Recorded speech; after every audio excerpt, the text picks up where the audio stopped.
This politician is about to win a debate by fighting someone who doesn't exist. Watch him. He's standing at a podium, his face red, his voice loud. He points a finger, not at his opponent, but at an idea of his opponent. A ghost. He says the other side wants to ruin the economy, to take away everything you love. But they never said that, not even close. We see this every single day. On the news. In the comment sections of websites. Maybe even across our own dinner table. It looks like a fight. It feels like a fight. But one person is just swinging at the air. They're arguing with a shadow they created themselves. You felt this. You've been in an argument and the other person accuses you of believing something you don't. You try to explain, no, that's not what I said. But they don't hear you. They're not arguing with you anymore. They're fighting a phantom, and they're winning. What is this trick? This strange, frustrating thing that breaks our conversations and makes us feel like we're going crazy? It's not just bad listening. It's a weapon, and it's used on all of us, all the time. This trick has a name. It's called the Straw Man Fallacy. It's a simple idea, but it's powerful. Think of a knight in a story. He wants to prove how strong he is, but he's secretly afraid of the dragon in the cave. A real fight would be hard. He might lose. So, he comes up with a plan. He goes out into a field, and he gathers a bunch of old straw and worn-out clothes. He builds a dummy, a scarecrow. He puts a cheap helmet on it and sticks a wooden sword in its hand. It looks a little bit like a knight if you squint. Then, in front of the whole town, he charges at the scarecrow. He screams a battle cry and slices it to pieces. Straw flies everywhere. He puts his foot on the fallen dummy, raises his sword, and declares himself the victor. The crowd cheers. What a hero. What a strong fighter. But he didn't beat a real opponent. He beat a pile of straw he made himself. He won a fake fight. That's the straw man. It's the act of taking someone's real argument, twisting it, exaggerating it, or simplifying it into something that's much, much easier to knock down. You're not fighting their real point. You're fighting the weak, silly, ridiculous version of their point that you just invented. It happens in the smallest ways. Imagine you say to a friend, "I think I prefer sunny days to rainy days." A completely harmless opinion. But your friend responds, "Oh, so you want all the plants to die and for us to live in a desert? You want everyone to suffer from dehydration? See what happened?" They ignored your simple preference. They replaced it with a crazy, extreme position. A scarecrow.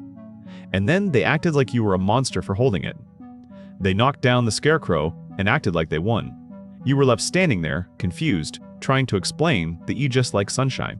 But the conversation is already broken. The scarecrow is already defeated. And in the eyes of anyone not paying close attention, your friend just won the argument. This is not just a little trick.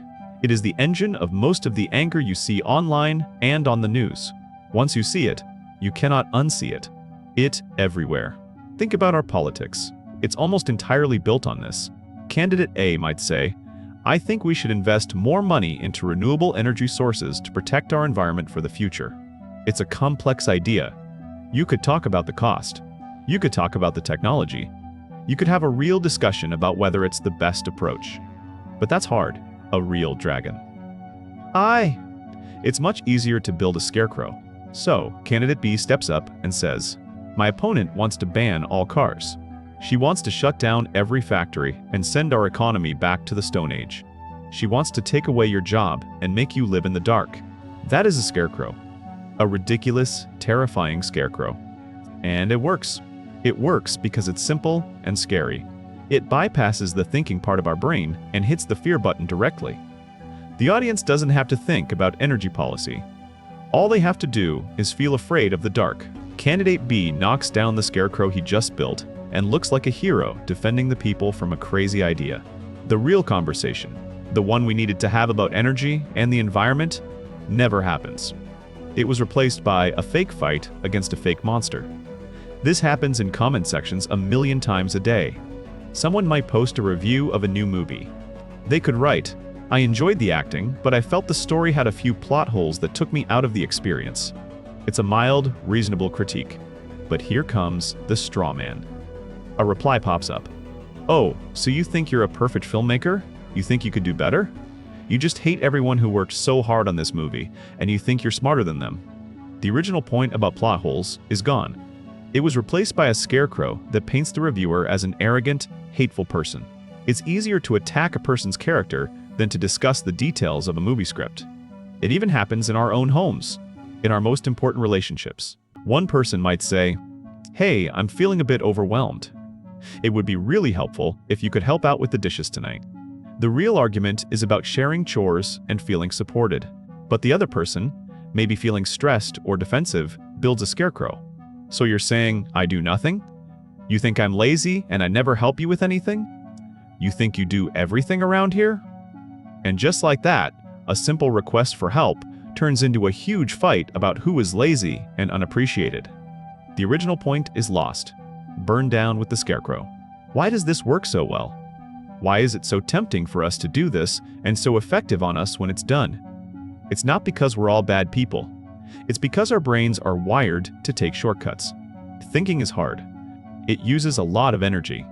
Our brain's main job, for thousands of years, was to keep us safe and conserve energy.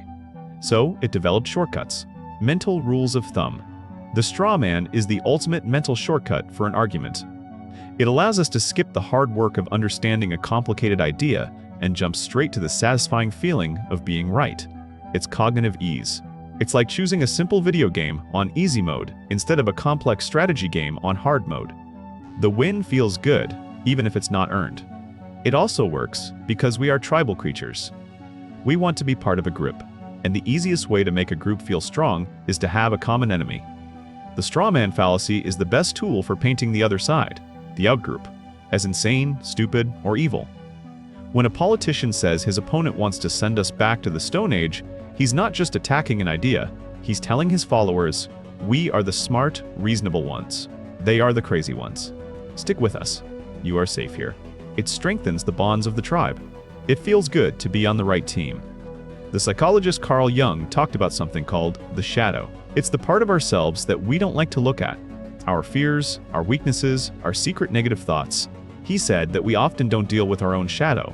Instead, we project it onto other people. We see our own flaws in them. The scarecrow we build of our opponent is often made of our own shadow. We take our worst fears about what the other side might be, and we build a monster out of it. We are not just fighting them. We are fighting a projection of our own anxieties. It's a battle against a ghost that lives inside of us. And for everyone watching, the illusion is complete. The victory looks real. The person who knocks down the straw man appears strong, confident. Correct. The person whose argument was twisted just looks flustered and defensive. Unless the audience is paying very, very close attention, the trick works perfectly. So, it's easy to see this as a game of villains and victims. There are the liars who build the straw men, and the honest people who get attacked. But here is the twist. The most common person to use a straw man is you, and you don't even know you're doing it. This is the deeper, more uncomfortable truth about this fallacy. It is not always a deliberate, cynical trick. Very often, it's an accident, a glitch in our own minds. It's a listening problem. Our brains are filled with biases. We have ideas about how the world works, and we like to have those ideas confirmed. We have beliefs about what people on that side are like. We walk into conversations with a whole script already written in our heads. So when someone from the other side starts talking, we often don't hear what they're actually saying. We hear what we expect them to say. If you believe that all environmentalists are radical job haters, then when one of them starts talking about renewable energy, your brain might automatically translate that into, "He wants to shut down the economy." You don't even have to think about it. Your bias builds the scarecrow for you, and you honestly believe that's what the other person meant. You're not trying to be dishonest. You're just not truly listening. Your brain is protecting you from information that might challenge your worldview. It's easier to hear the scarecrow's voice than the person's. This happens all the time. Someone says they support a certain social program, and our brain immediately hears, "They want to take my money and give it to lazy people." Someone says they have concerns about immigration, and our brain hears, "They must be a racist." We are arguing against the ghost in our own heads. A ghost built from our assumptions, our fears, and the stories our tribe has told us. This is the real danger of the straw man. It's not just a tool that others use to fool us. It's a trap our own minds set for us. It prevents us from learning. It stops us from seeing the humanity in people we disagree with. It locks us inside a room where the only person we are ever arguing with is a reflection of our own biases. The first step to seeing through the trick is to admit that we also use it. We all have a little bit of straw and some old clothes in our minds, ready to build a monster at a moment's notice. So, how do you fight a scarecrow? The instinct is to fight back hard. When someone twists your words, you want to get angry. You want to shout, "That's not what I said. You're lying." But this often makes things worse. You look emotional and defensive. To the audience, it can look like you're the one losing control. You are still playing the scarecrow's game. You are letting it set the terms of the fight. The real way to fight a scarecrow is to refuse to fight it. You don't treat it like a real opponent. You calmly and simply point out that it's not real. The most powerful phrase you can use is this: "That is not my position." Say it calmly. Say it clearly. When they attack the scarecrow, you don't defend the scarecrow. You let the punch go right through it. Then you restate your actual argument. You're saying, "I want to send the economy back to the Stone Age." That is not my position. My actual position is that investing in new technology can create new jobs and a cleaner environment for our children. Now, if you'd like to discuss that point, I'm ready. You're saying, "I think I'm a perfect filmmaker who hates the cast and crew." That is not my position. My actual position is that the plot had some holes, and I'd be happy to explain what they were. This does two things. First, it exposes the trick to anyone who is listening carefully. It shows that your opponent is not engaging in an honest debate. Second, it brings the conversation back to the real topic. It puts the real argument back on the table. But let's be honest. In the real world, especially online, this doesn't always work. If the audience is already on your opponent's side, they will love the scarecrow. They'll see your calm refusal as dodging the question. They'll cheer when the scarecrow gets knocked down, because it confirms what they already wanted to believe. So sometimes, the best defense is not enough. You need a better offense, a way to change the entire game. And there is one. It's called the steelman. The steelman is the exact opposite of the straw man. Instead of creating the weakest, dumbest, most ridiculous version of your opponent's argument, you do the opposite. You create the strongest possible version of their argument. You listen carefully to what they're saying. You try to honestly understand their point of view, and then you summarize it back to them in its most powerful, most persuasive form. Even better than they said it themselves. You say, "So, it sounds like what you're really arguing is that the safety of our country is the #1 priority, and that any new policy must be measured against that standard first. Is that a fair summary? Or, okay, I think I understand." You believe the creative works should be supported, and that harsh criticism can be demoralizing to the artists who pour their lives into their work. Is that close? This feels strange at first. It feels like you're helping them win. But it is the most powerfully persuasive thing you can do. First, it immediately de-escalates the situation. The other person feels seen and heard. They drop their defenses. They are no longer fighting you. They are working with you to find the truth. Second, it forces you to actually understand their point of view. You might learn something. Your own position might get stronger by being challenged by their best argument, not their worst. And third, it makes you look incredibly fair and confident. If you are willing to engage with the best version of the other side, it shows that you are not afraid of the truth. It makes your own arguments, when you finally make them, carry much more weight. If you can show why the steelman version of their argument is flawed, then you haven't just won, you've earned the victory. Building a straw man is easy. It's for people who want the feeling of victory without the effort of a real fight.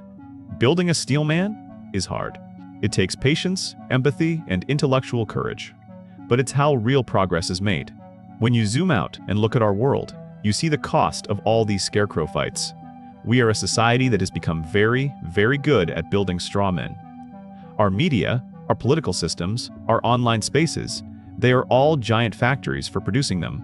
We are constantly being fed the weakest, most terrifying, most insulting versions of people we disagree with.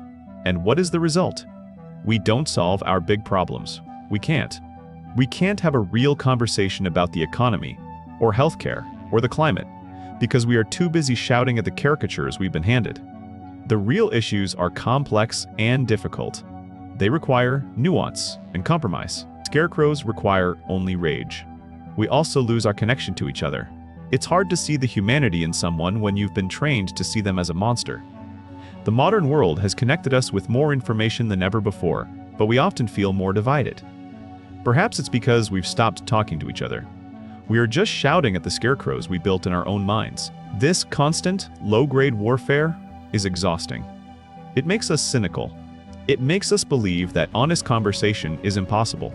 It makes us retreat further into our tribes, where we are safe from the scary monsters on the other side. Every time we choose the easy win of knocking down a scarecrow, we lose a small piece of our ability to understand the world. And a world full of people who can no longer understand each other is a world that is breaking apart. An argument should not be a war. It shouldn't be about victory or defeat. It should be a process of discovery, a shared effort to get a little bit closer to what is true. That can only happen when we are honest. Honest about what we believe, and honest about what the other person believes. The first step is to stop fighting monsters, to stop letting ourselves be fooled by the cheap tricks of others, and to stop using them ourselves, even by accident. It means learning to listen, truly listen, not just for the words we expect to hear, but for the real meaning behind them. The next time you are in a debate, or watching one online, or listening to people argue, ask yourself a simple question. Am I watching a real fight? Or am I just watching someone beat up a scarecrow?